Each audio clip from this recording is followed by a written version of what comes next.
Good afternoon, everyone. I'm delighted to have been invited along to the Irish Cancer Society conference, virtual conference for a change this year. My name is Margaret. I'm the program manager with Look Good, Feel Better. For some of you who do not know, Look Good, Feel Better is a charity which organises skincare and makeup workshops for women dealing with the visible side effects of cancer treatment. Now, Look Good, Feel Better is an international charity, so it would have started back in the US in the late 1980s, and in the 30 odd years since then, it has now spread to 26 countries around the world, including Ireland. It's been in Ireland since 2003. In 2019, Look Good, Feel Better Ireland, we saw over 1,000 women attend our workshops in 17 hospitals and 2 cancer care centres. It was our ambition, obviously, in 2020 to exceed that number, go into more hospitals, spread to more cancer care centres, but unfortunately COVID stopped us in our tracks. Since March, we have endeavoured to do what we can for as many people as possible. We've done this by offering individual one-to-one sessions with one of our volunteers to go through any skincare or makeup issues. And then we've all since May then, we've started group online workshops in conjunction with cancer care centres around the country.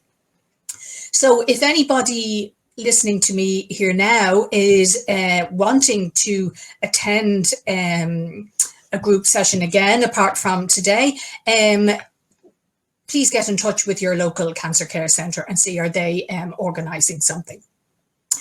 So today I'm going to quickly run through a simple but effective skincare and makeup routine. Our workshops would be in the hospitals, obviously, are longer because we're getting around to people. So my time is a little short today, so I won't be able to go into huge detail with everything, but I'll do my best. In order to start us off, I just let you know that I'm going to do my makeup for you to watch and hopefully get some hints and tips from. To speed things up slightly, I have already cleansed I have moisturized. But just briefly, if any of you have any issues with that. So for cleansing, if you're wearing any kind of heavy eye makeup or liquid eyeliner, mascara, before you cleanse, you probably need to use an eye makeup remover. And the best way to use it, I mean, this one here, which a lot of them are, they're called duo phase. So they've got water and oil. You shake them to mix the two and then you apply. So when you put it onto your cotton pad, hold it up against your eye for a few seconds, just to let the product work on the eyeliner or mascara that you have on, and that way it will be easier to wipe off. The last thing you need to be doing is kind of scrubbing at your eye makeup, because the skin around the eye here is quite delicate, so you want to be as gentle as possible. So that's eye makeup remover. Then for general cleansing, a cream cleanser is what I would recommend for most people. Cream cleansers tend to be a bit more gentle and a bit more easy on the skin. If your skin is in any way blotchy or dry, or seems to be reacting a little bit to things, a harsh wash, foam wash, may not be ideal for your skin. And while there are hundreds, thousands of people who suffer from dry skin anyway, but those of you who are undergoing treatment, you may find that your skin is drier than normal. So you want to be as gentle as possible. I apply this straight onto my skin. I massage it in. Then what I like to do is get a warm face cloth or sponge and then wash it off. But obviously you can use a cotton pad, either dry or moistened with a little bit of water to remove it. I like the feeling of washing my face. And also I feel that using a face cloth or a sponge, there's a slight exfoliation effect there as well, which will, help to get rid of any dead skin cells that are on the surface. When your skin is delicate and maybe suffering a little bit, the last thing you want to do is to use any kind of either chemical or physical exfoliator, because they can be a little harsh, and you're best just being, I'm going to keep getting back to this, to go easy and be gentle.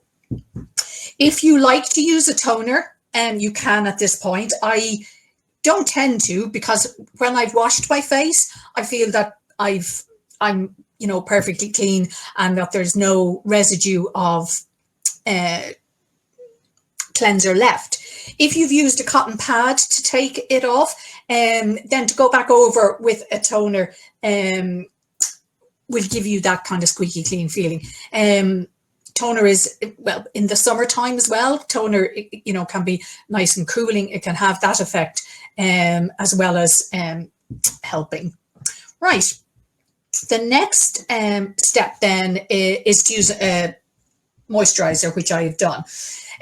Obviously, if you look at any skincare counter, or more likely these days skincare website, you will see that there are a multitude of serums and primers and moisturizers.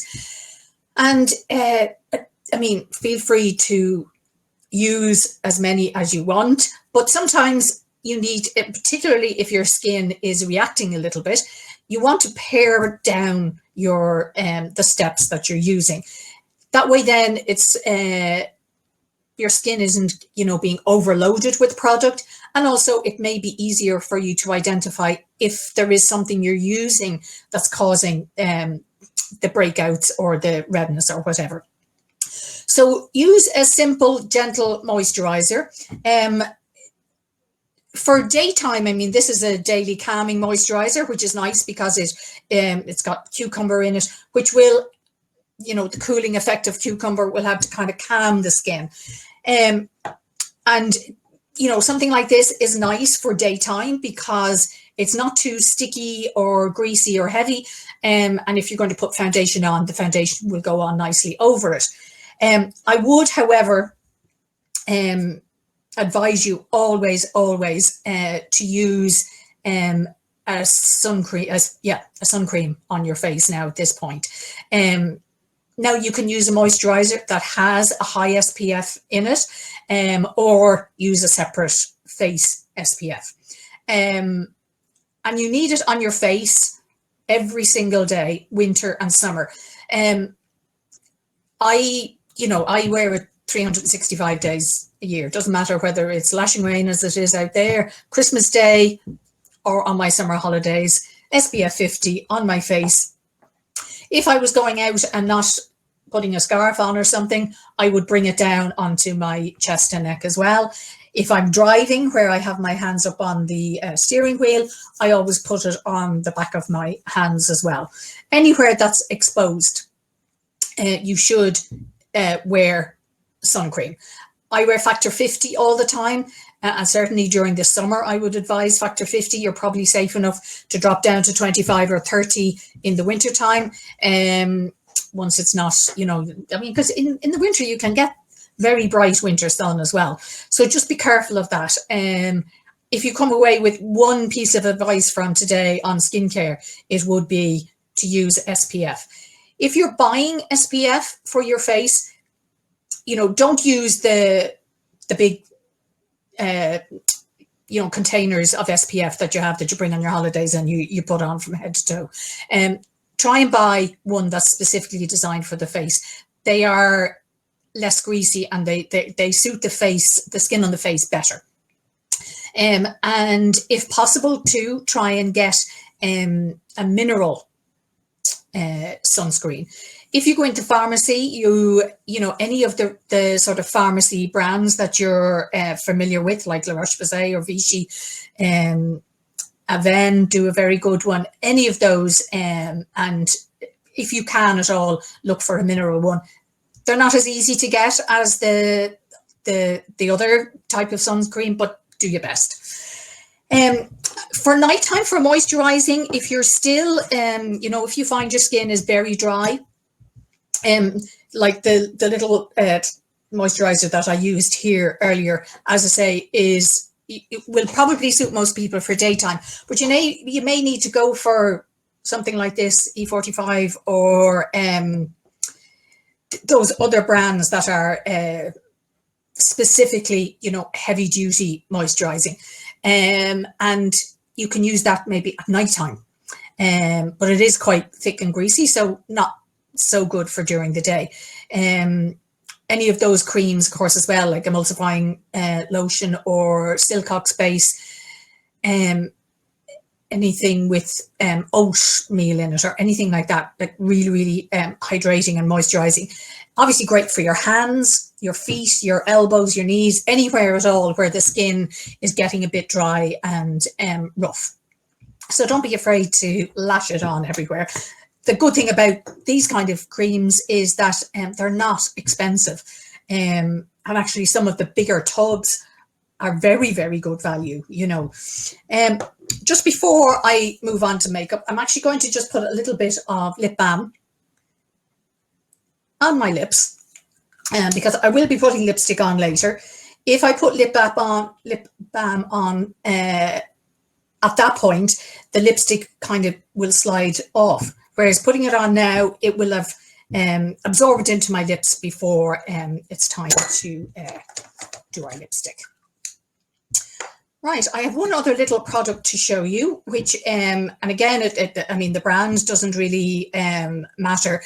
It's a hydrating spray, and if you're finding that well, first of all, obviously that your skin is a bit hydrated during the day, but even more to the point, if you're suffering from flushing or blushing, whether it's from treatment, menopausal, maybe the menopause has been brought on early because of your treatment, and if you feel yourself getting hot and bothered, a little spray,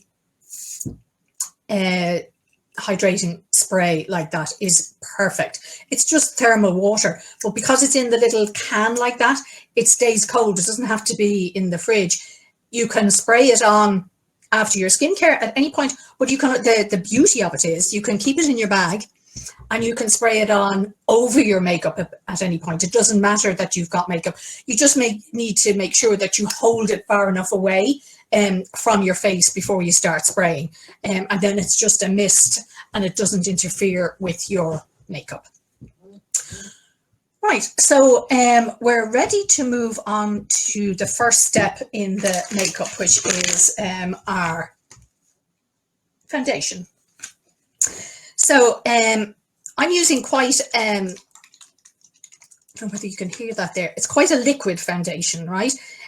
So I find that certainly for people whose skin is a little bit dry, that a heavy foundation, and sometimes if you see foundations that are marketed as being long lasting, you know, 24-hour wear, that type of thing, they do tend to dry out your skin. They don't have much hydration. That's why they last so long on the skin.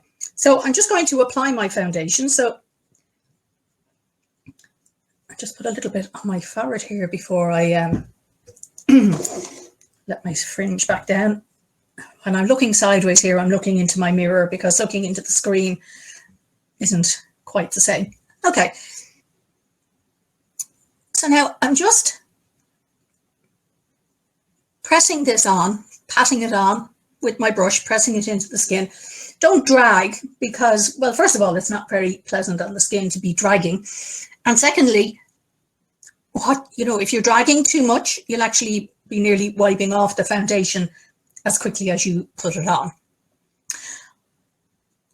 I'm not putting it on my eyes. However, I am just, you know, when there's kind of nothing left on the brush now at this point, just going over my eyelids and under, just to even up everything.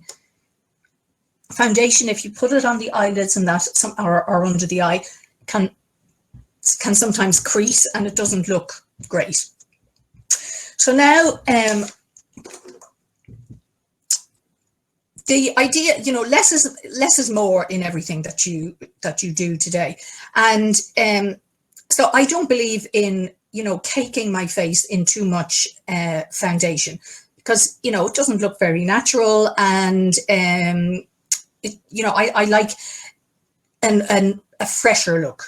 But if you have areas on the face, like in the eye area, under the eye, or here, maybe redness across the cheek, shadows anywhere, well, then a liquid concealer like this is your best friend. And it's lighter than foundation in texture. So I usually just apply kind of like a V shape here, right? And a little bit on the lids, a little bit of redness there, little age spot there, little dark shadows here. And then take your concealer brush and just, again, pat it in. If you're a little unsure about, you know, dealing with the dark circles, because, you know, the skin there is very thin and very, it's very easy to overdo it. And sometimes I have seen people who have applied a lot of concealer under the eye, and what has happened is then that it has creased in the under eye area, and then it's actually probably more visible than the dark circle was originally. But certainly in that corner is where most of us, the eye is darkest. So I'm just patting it in anywhere that I've, and in that way, then I'm not putting layers and layers of foundation all over my face. I've just put the concealer on the areas that the foundation didn't quite cover enough to my satisfaction.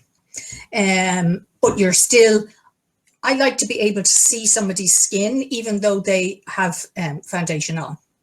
So that's concealer. The next step really, and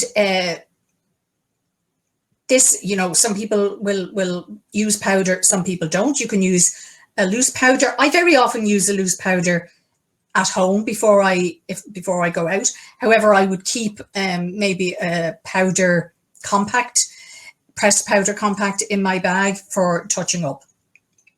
I'm only going to just put powder on the parts of my face that tend to get a little bit shiny, okay? So a little bit on the nose, a little bit here on the cheeks, a little bit there, a little bit there. And then, not a bad idea, just now the tiniest little bit, because again, powder applied too heavily around the eye area will settle into the creases and, you know, things will look worse. I'm using like it's a kind of a brightening powder. It doesn't have a color. And so that's why it's nice around the eyes. And it's very, very fine. So it doesn't get into the lines and wrinkles here, which is what we don't want. So that's powder. So now we're pretty well ready to start with the color. Another, just going slightly back, another reason to use powder apart from shine is that it does set your foundation and set your concealer. Because if you've gone to a lot of trouble with your concealer particularly, and making sure that, you know, you've got all the redness covered or whatever, if you're inclined to, you know, sit like this and handle your face, well then all your good work will be gone if you haven't set it. So it is best to just use a little bit of powder. Years ago, I mean, if some of you kind of remember powder that your grannies were using, and you could, it kind of looked chalky on their face and white, and very dry looking. In, I suppose, the older style powders would have had a lot of talc in them, and that's why they looked like that. Powders nowadays are much more finely milled. So, you know, when you put it on, you don't really see it at all, and it melts into the skin and sets your concealer. Okay, so the first thing I'm going to do now are eyebrows. Okay, so I'm going to just do a little quick tutorial here on where your eyebrows should be. So if you take any kind of pencil or, you know, pen, whatever, hold it up against the outside of your nose and on the inner corner of your eye. And where the pencil hits your brow, that's where your brow should start. So you will see now when I start to do my brow that I will bring it in here somewhere. You know, my brows, and they're not particularly even either. This one needs more bringing in than this one. But that's how you know where it should start. If you leave too big a gap between your brows, and like one starts here and one starts there, they nearly have the effect that they look as if they're sort of falling off the sides of your face. Now, obviously, too close. You don't want them to go the old monobrow route either. You don't want them, you know, starting right in here. They should ideally start, you know, above the, you know, where the bridge of your nose is. Then, in terms of where they should end, I'll just get my hair out of the way there. Again, holding the pencil on the outside of your nose, but to the outside corner of your eye, and then where the brush hits. And you can see that mine are short. Okay, so you will see now that I will bring that out, you know, probably about a half a centimeter. Like I would have overhooked my brows as, you know, as a teenager and whatever. So as a result, they never grew back properly again. And, you know, they've thinned out obviously as I've got older then as well. So the next thing then is to just use this is what most makeup artists would call a spoolie brush. I mean, you can buy them on their own like that. If you finish a mascara and if you wash off the brush very well, it will act as a little spoolie. And in the case of what I'm using today, I've got the brow pencil on one end and the little spoolie on the other end, which is very handy. So I'm just going to brush my brows so that there's no stray ones sticking up too far or whatever. And then I'm going to start penciling them in. So I'm just going to start here. Now, as you see, I'm just using, just let me bring this mirror a little bit closer. I'm just using little brush-like strokes. Okay, so I'm not drawing a line because there's nothing as artificial looking as just drawing a line. I'm just warming this up a little bit on my hand. It's a new pencil. And then the beauty of the little spoolie each time that you do that is that you blend it in with your hair and it just makes it that little bit more natural looking, just in case there are any sort of pencil marks.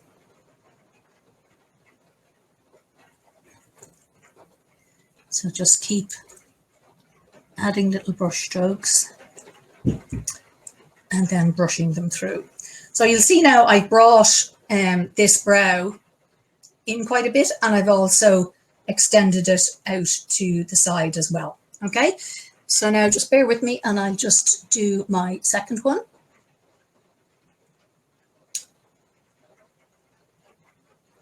And again, just bringing that out.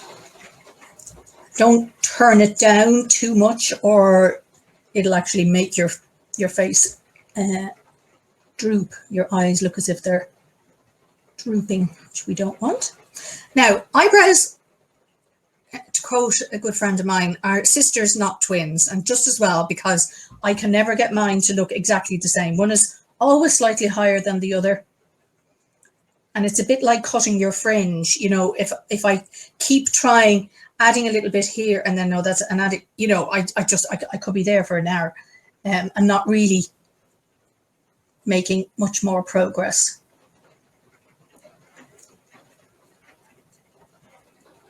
So keep using your little brush. You can, if you don't have a little brush like this, even just something like a cotton bud will blend that and, gently mean that it doesn't look so harsh. The last thing we want is a harsh line.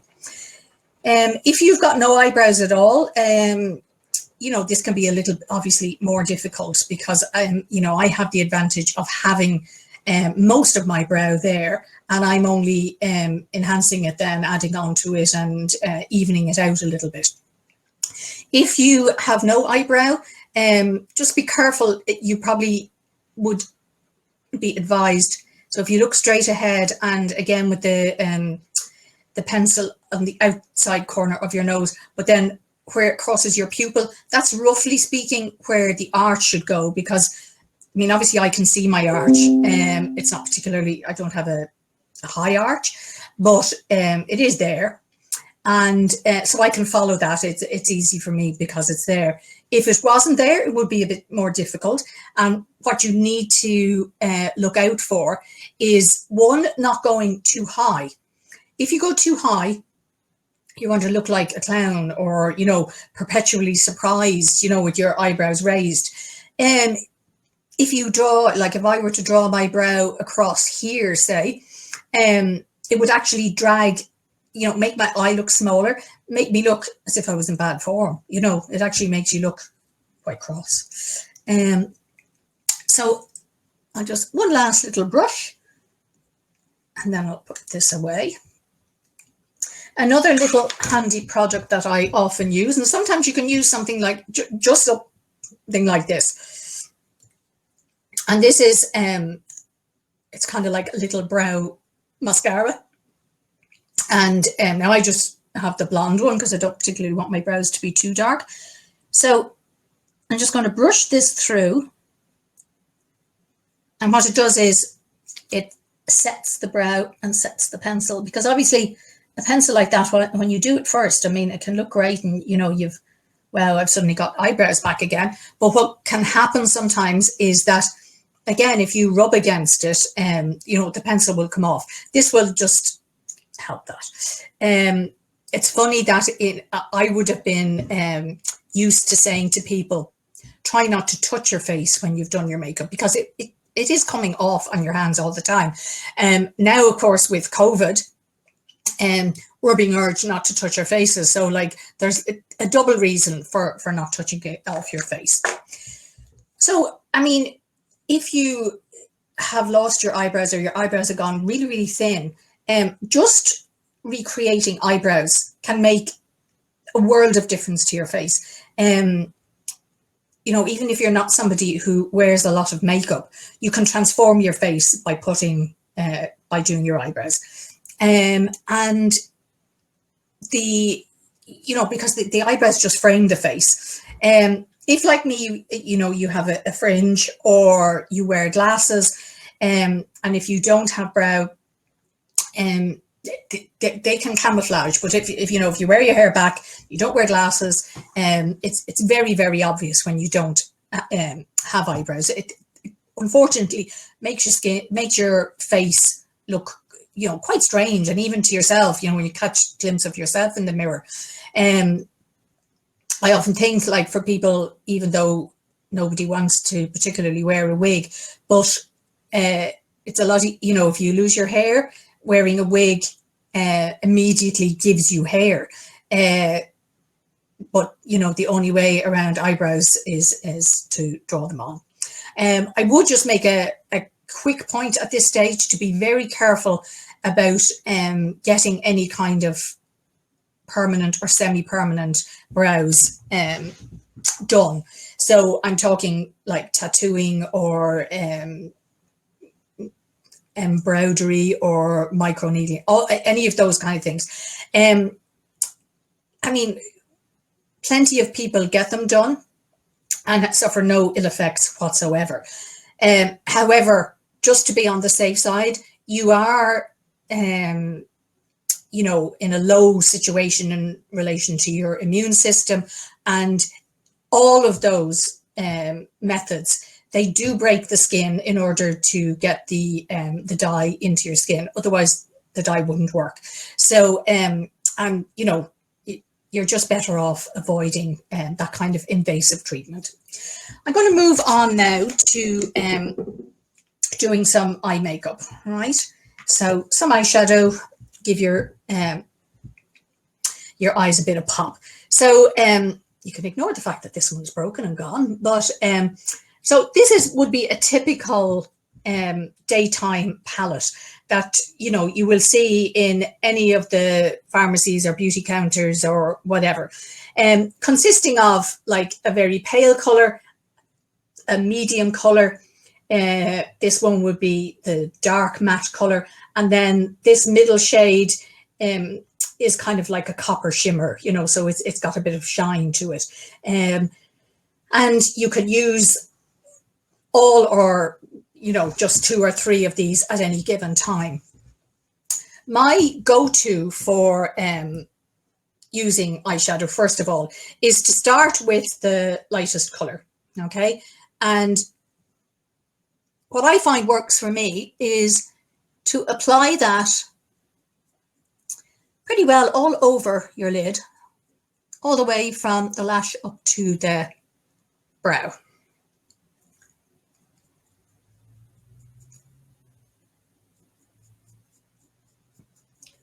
So just do that on both sides.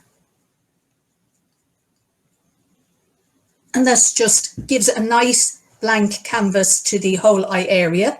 You can, you could just leave it like that if you wanted, but it just kind of evens out the eyelids.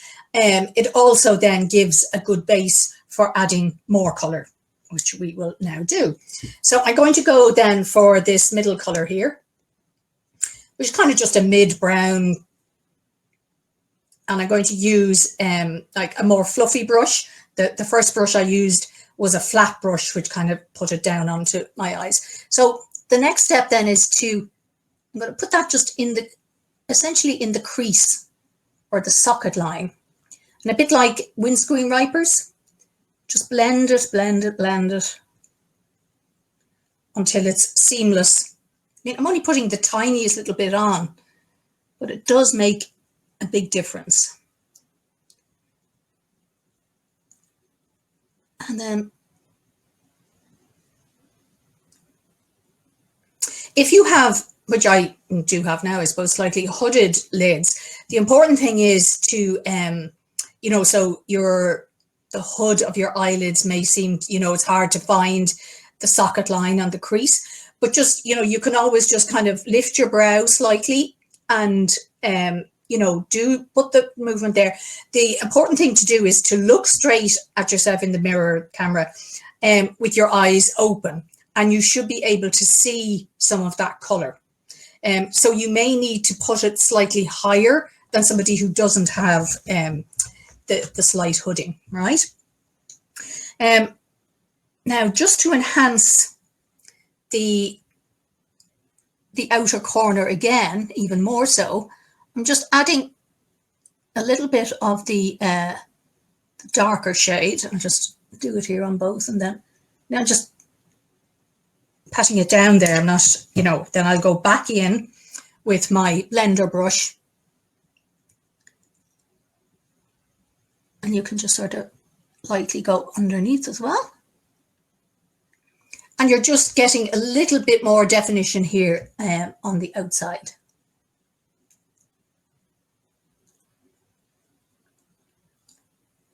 The other important thing to remember is to try to not have, you know, too dark a color going towards the inner corner of the eye. You're better to keep the darker colors on the outside. And also when you're blending them, try and blend them sort of upwards and outwards. Avoid the temptation maybe to blend downwards, because again, that just gives the impression of a downward sloping eye, which we don't want. Then if you have lost your brows, the chances are then that you've also lost your lashes. Now, much more difficult to recreate the effect of lashes. Obviously false lashes are available and you can buy them millions of places. And I would certainly say to somebody that if you're undergoing treatment and you have a special event coming up or a special occasion, by all means try a few, maybe even just individual lashes on the outer corner, even if you don't go for the full strip. You've got to remember though that, like, if I was to wear false eyelashes now, I would be putting the glue here. But between where I'm putting the glue and my actual eyeball are my lashes. So my eyes have that protection because that's really what lashes are for. I mean, I know we like to enhance them and use them as to beautify ourselves, but the reason we have lashes is to protect our eyes from dust and dirt and whatever. So when you've no lashes and you glue false lashes, the glue is going directly onto your eye, and if your eyes are in any way sensitive at all, that may cause an issue. It's an issue that you probably wouldn't have had any problem with, with lashes. So the last little thing I'm going to show you then is just to give your eyes definition. Now, I mean, obviously I do this anyway. I mean, I do have lashes, but it is a way of, if you darken around the eye area as close to the lash line as you can. So I'm just kind of pushing that in there, right in against my lashes, right? And you can see the difference in my two eyes there, so there's a lot more definition on my right eye. So to show you that again, usually on the lower lash line, I only maybe come 2/3 of the way across, because sometimes I feel if I bring it all the way in that it's a little bit harsh, closes in the eye a little bit. So again, just kind of pushing that in there into the base of the lashes. You can always go back on that if you look and see that, it's a little bit harsh, a little bit dark. Just get a cotton bud and you can just blend that out as easy as anything. The other alternative, of course, I mean, I've used powder because if you are trying to only have a minimum amount of products, but then using the dark shadow is perfect. And it's a nice soft look, I have to say. You might prefer to use some sort of a pencil. This is one of the little kind of wind up ones, but any kind of pencil will do. And again, you're just doing it exactly the same way as I did the pencil or did the powder, in as close to the lash line as you can get it. And you've got some nice definition there. The other product, say that I might use, particularly at nighttime, would be a liquid eyeliner. Now, the liquid eyeliners, are a good bit more dramatic. You definitely notice them much more, but I suppose the drawback is that they're a little bit harder to apply. So if you're not used to using eyeliner, and if your lashes are gone very sparse, using a liquid eyeliner is probably a jump too far if you're not used to it. You really need quite a steady hand for the liquid eyeliner. You need to be able to sort of pretty well be able to draw a line without stopping. Whereas you saw there with my little brush, I was able to just tap it in, and the same with the little pencil, so I could start there, I can do it any way I like, and it'll still look fine, and you can still get your cotton bud and blend it out if it's a little dark. You can't blend out liquid eyeliner, you know, it just doesn't work. So that's the eyes done. I don't know if I'm not seeing any questions. I'm not sure if anybody wants to actually ask me anything, but I think if I have time at the end, if you do put up a question, I will try and answer it. Now, the last thing then for the eyes is mascara, which probably, if the truth be known, if I could only have one thing for my eyes, mascara would be the thing I would use. My lashes are, you know, reasonably long. They're not huge, but they're quite fair, so that, you know, you don't really see them. So when you're applying mascara, I always just do a little bit on the top of my lash first. And this is particularly, I think, important if your lashes have gone very thin and sparse, because you can just get that little, what you're trying to do then is to find any little lash that might be lurking there. You'll see too that I'm using a mascara that has a very, it has a small head, a small brush on it. And that does make it easier to get in at the lashes and sort of wiggle it in at the root to sort of get every little bit in and give your lashes a little bit of a lift as well. Okay, and then a little bit down on the bottom. Don't usually need as much on the bottom, and sometimes it's easier to do it like this with, you know, just the tip of the brush. Now, Sheila's saying to me, what about scrappy eyebrows? I'm not 100% sure what she means by scrappy. If you mean kind of thinning, well, you know, it is just a matter of using the pencil to fill in where the missing eyebrows are. If you want to ask another question there, Sheila, just to be a little bit more precise, maybe, because I seem to be misunderstanding you. But if I look now directly, you'll see the difference between the eye that has the mascara and the one that doesn't. You really notice it. Doing my best not to have my mouth open while I'm putting mascara on, which is what we all tend to do, but it doesn't look very good on camera. Okay, and then just run a little bit along the bottom. In the hospitals, I've, you know, spoken to so many women who've said to me, oh, I have no eyebrows, I have no eyelashes, there's none there, you know, they've fallen out. And very often, you know, like when they start to grow back, they are teeny tiny, and they are, in a lot of cases, very fair, even if your lashes were darker before you lost them. But so you just need to tease them out. Okay, so Sheila they've come back kind of tufty near to my nose, but I've none over my eyes. Well, then the best thing, Sheila, that you can do, I mean, you are just going to have to draw them in.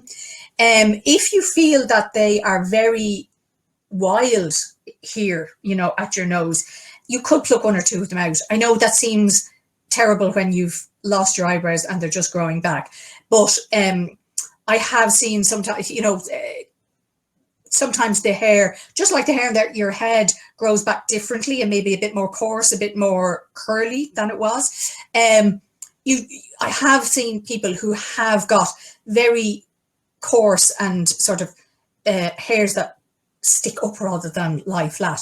And if that's the case, it's probably better to pluck. Now, don't go mad, just the really bad ones. And then what you need to do then is to make sure that the pencil you're using for the rest of your brow matches the hair that you do have here, so that you blend them, and then, you know, really make use of the little spoolie brush. That's the most important thing if you are, you know, trying to blend some hair here in with pencil here. Oh, I hope that answers your question. Right, so that's pretty well the eyes done. I have one other little colour here, the little, you can, I don't know whether that's more of a shimmer than, you can see that that's very matte and this is matte. If you like a little bit of shimmer, and you could sort of just add this, maybe if you know, to dress up the eye a little bit more, and you can just tap on a tiny little bit of the shimmer here. Probably should have done this before the mascara, but not to worry. So I'm just kind of patting it down. I'm not really blending it in as such, but it just adds a nice little shimmer. The more dressed up you want to be, the more you can add. And obviously, I mean, these colours, while they're very easy adapted for a simple daytime look, you can just build up the dark colour and all that. You know, you can get a good smoky eye out of that if you really want. Moving then on to the rest of the face. So having put on the foundation and the concealer, some people, you know, the face looks a little one-dimensional. So you want to kind of add back in the shape and the contour to the face. So I just have a blusher brush. And the easiest way to do this, if you just want to use one product for this, smile at yourself in the camera and then just apply the blush to the apples of your cheeks. When you smile, your cheeks come up like this. And then just kind of blend it upwards and outwards. And you can get a lovely... So what we're aiming for is just a natural, not aiming for leaving hairs all over my face, but anyway, we just want a natural looking flush to the face. So less is very definitely more in terms of blush, and it's very easy to add another bit of blush. So when you start putting it on, you don't load up the brush, because if you go in and then it's too glaring, it's very hard to take it back off. So just a very small amount and brush it in. If you want to add a little bit more sort of more shape to the eyes or to the face, you can say then get a little bit of a bronzer. So you just see the palette there, and I'm just going to use the bronzer. And the best way to apply bronzers, you know, tiny little bit up here at the basically where the sun catches your face up here, and then come down, and you just want to kind of give your face a little bit of a contour, just sort of the shape, and then a little bit down here, cheek, and then so it's sort of under the blush, but yet at the same time blended into the blush. You know, you don't want stripes. Okay, and then down here, a little bit here, a little bit on the tip of your nose, whatever, you know, it's totally up to yourself how much more you add or don't add. Now, the last thing then are lips. And having put my little bit of balm, my lips are nice and moisturized. So just a small, and try and use a lip pencil that's as close to your lip color as you can, because if your lipstick wears off, it's nicer to be able to see just a natural line. I'm just going to use a nice natural kind of pink lipstick. And then just to finish it off, a little bit of gloss. Now fix the hair, and that essentially is it. Now I'm just going to have a look. Cara, did you use brushes, fingers, or sponge? Right, for the foundation. I like using a brush. I used this kind of buffer blush for my foundation, Cara. I mean, there's absolutely no reason, you know, to, if you like your fingers. I mean, I'm of an age that obviously for years I applied foundation with my fingers because, you know, we didn't have brushes. Sponges, I find I think they soak up a lot of product. So I think you use more than you should or more than you need. I only just put a tiny little bit on my the back of my hand and then patted it in with this brush. Okay, and would you use a primer? Yes, you can. I didn't today, but there are a multitude of primers, and the important thing when you buy a primer is that you buy one that suits your skin and suits what you want it to do for you. We often in the workshops would have used a green primer that's like a green color primer, which is a color correcting primer, and so it tones that the green shade tones down the redness in the skin. You pat on a tiny bit of it before you put on your foundation. But other primers, for example, that you could get mattifying ones if your skin tends to be a bit shiny, hydrating ones if your skin is dry. So it's totally up to yourself. If you find that your makeup lasts well without using a primer, then probably it's a step you can skip. Because while we want to use products that suit our skin and work, we don't want to overload our skin with too many things, and it takes too much time. Okay, any other questions before I finish up? Anybody else want to ask me anything? Did I miss anything? I don't see any other questions here. All right, well, I will leave you all then. I'm so delighted that you all joined me here today, and I hope you got something out of it. Not quite the same as doing a workshop with me at the conference, because I was down in the hotel in Limerick last year and in the Red Cow, and where it's lovely to speak to everybody, but it wasn't to be this year. If you would like to attend a workshop, you know, it'll still be virtually, but through ourselves. If you are in touch with your local cancer care centre, ask them, are they going to organise, because we are trying to get as many through them as possible, and that way then you can, it's a little bit more, I mean, I think there are 40 people here watching me, but apart from being able to type, you can't sort of interact with me. And so if you do go for the one in the, through the Cancer Care Centre, there's a little bit more interaction, which might help. Breed says, love the contouring. All right. I mean, I'm sure most makeup artists wouldn't consider what I did to be really contouring because it was so quick.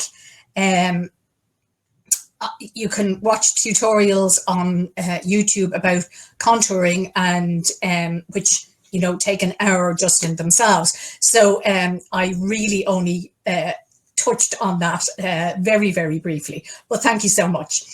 Right, if there are no more questions, then I think it's probably time I went, because I've actually run over slightly, and you may be going on to, I think you've got Brian Kennedy now talking to you, don't you?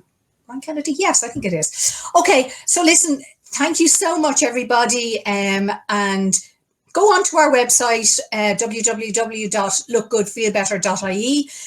Lots more hints and tips there. You can sign up for a one-to-one if you have any particular issues with your makeup or your skincare.